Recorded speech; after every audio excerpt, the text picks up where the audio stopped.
Now that we have a template for the swing and understand the rules of the ball's flight, we should explain the basic geometry the swing is adhering to.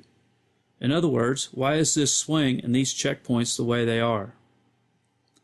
The first thing to understand is the left shoulder is the center of the swing. The left arm and the club shaft form a radius, and the path of the club head traces a circumference.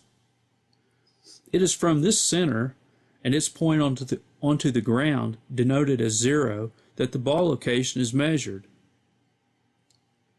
Once you understand this basic geometry, you will see how placing the ball behind the center creates an angle of descent that is an outward force. This represents the three-dimensional path, or what we sometimes refer to as the address plane line, projected onto the ground. Next, one may remember from the checkpoints that the club face should point to the right of the hole, as it is the primary tool used to project the initial start line of the ball. The position of this club face should be placed to the right of the hole, which would make it open to the target, but closed to the three-dimensional path. So what you have preset is an outward club path with a face angle that is open to the target, but closed to the path, and thus we know from the ball flight laws that a draw is built in. So in Trackman language, the club face is open to the horizontal plane, but closed to the three-dimensional club path by a relationship of 50%. And once a golfer understands that, then the next question that might be asked would say, well, how can you swing in an arc when the center is in motion? And the answer to that would be, as long as the center of the swing itself moves in an arc, then it would conform to the law of the circle. And that reveals the need for the stable axis. In other words, to be able to swing in an arc with a center that's moving, the center itself has to move in a circle.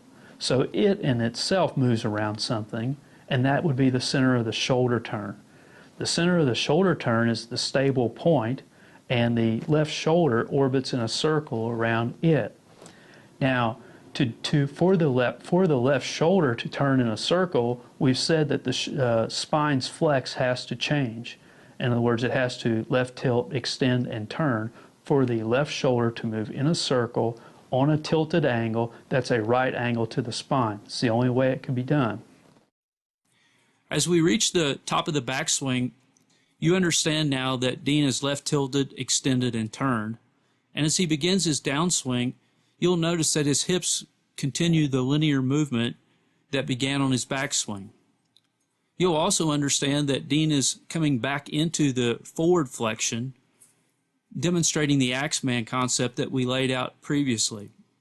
The important concept to understand here is that as Dean comes back into the forward flex on the downstroke, that reveals the point where the butt of the club reaches its lowest level, as represented by the white dot.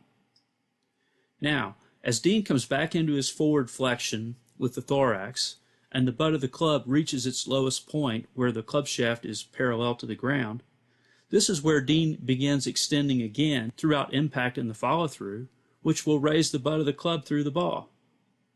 Raising the butt of the club by extending and side bending through the ball gives the golfer a couple of important advantages. First, it allows the golfer to use the ground and the body as a lever for more potential power.